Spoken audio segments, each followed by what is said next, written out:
from Bug Eye Guys, and welcome to a tour of this 1953 Austin Healey 100 BN1. So that's what we're going to talk about today. This car is for sale at our website, but I don't know how long it'll be for sale.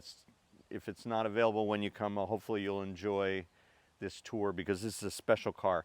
One of my favorite things about this car is this funky grille. Because obviously the world, especially in big Healeys, 3000s, the later 100s, it was an oval grille.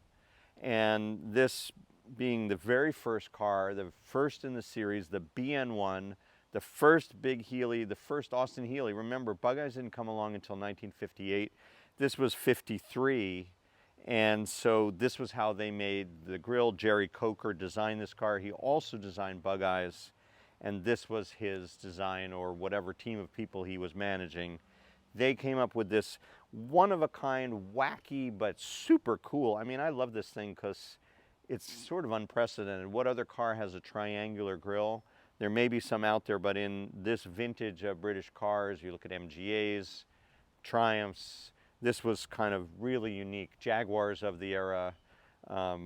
Who would have thought this would be a shape that would, again, now, whatever, 75 years later, it held up and it's really cool. And then you have the Austin Healey wings. You have these very slender park lights. I mean, this is a very cool car. I think the other thing about this car that's super special, you can probably see it from the front, is just these curved stanchions for the windshield, and of course, this drop-down windshield assembly. So the car was supposed to go 100 miles an hour so that they could be competitive and have that novelty to offer when they were competing against other British cars of the day. And the only way they could do that was by getting the windshield out of the way. So they made this fold-down windshield, which does improve the aerodynamics. And in some ways for driving, it's crazy because you get so much wind in your face unless you like to drive with goggles or you live somewhere where it's 85 and up all the time. It may not be the most useful, there's not a lot of utility in that, but style-wise, I mean, especially if you come over and look from the side, just that you have a car that has these sort of beautiful flat proportions with this flatter windshield, and it's just, in my mind, it's one of the most striking and beautiful cars that was ever built. I mean, you think about E-types and other cars and Ferraris and the various shapes that are out there, all fantastic cars, all identified kind of on a pedestal. But I do think this car doesn't get the sort of the credit it deserves because it is, by my eye, just stunningly spectacular. If you look at the rear end of this car, it also is just fantastic. I think it's really nicely balanced. So I have a lot to say about this car. I made another video talking about how the dashboard is sort of the shape of a reclining woman. I love this car. Can you get that from this video? I just think this is a stunning machine. So I'm really delighted to have this one here and also to be able to help find a new home for it. A couple other cool things is these little reflector pods came along in 1954. So the first series, the BN1, didn't have these. It just had this one light. Then they added this reflector, so some people love these because they're cool, they're sort of slender, but other people don't love them. It's really fine, they're all good. The other cool thing is the Austin of England badge. That's kind of interesting. They stopped using those in like the summer of '54. This car was built from the Heritage Certificate in late '54. Did someone put the wrong badge on here? Did Austin Healey put that badge on? Because there were all kinds of anomalies. If you're familiar with Austin Healey's, there's wacky stuff. Everything is the way it is until all of a sudden you see this anomaly. On Bug Eyes, for example, they were all ivory hardtops, but we've had a number that came in here that were black hardtops. So yeah, there's things like that. The numbering, the engines, they often use what they had. So did they have one of these extra badges and throw it on the car? Who knows? Was it put on wrong?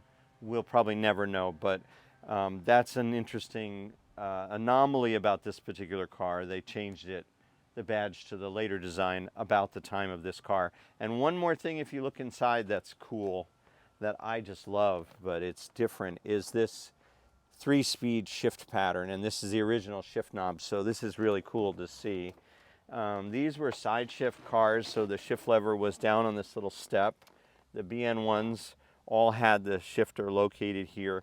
And this 3-speed is unlike any other. Now this is all part of the evolution of the Austin Healey 100.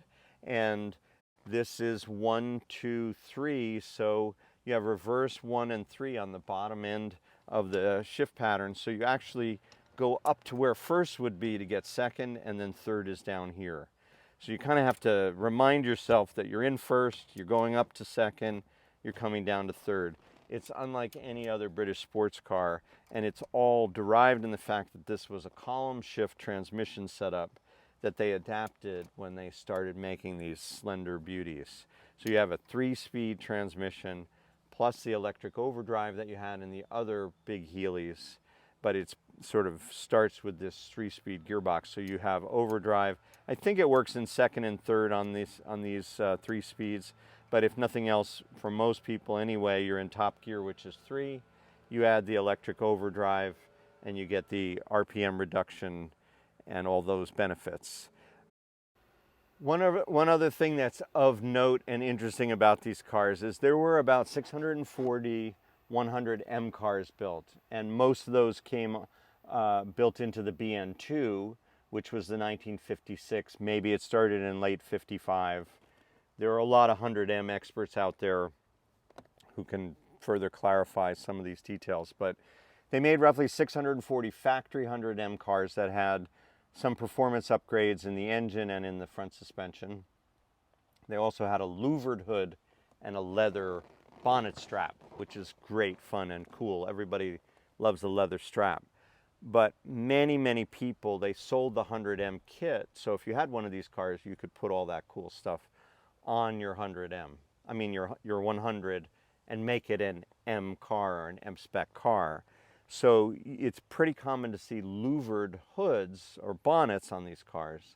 And what's cool about this one, I think, is it hasn't been Mified. It's basically a pure, mostly original car. And this one was sold in a Bonhams auction in 2015, about 10 years ago. It's had 2,000 miles since then. It shows 27,000 miles. There's a lot of paperwork and many original documents that say that this car is a very low mileage car to support this indicated 28,000 miles or so. So if you like the pure form of the very first series of the Austin Healey 100, an unadulterated an unadulterated 100 with no M stuff on it, this would be a very interesting car to consider.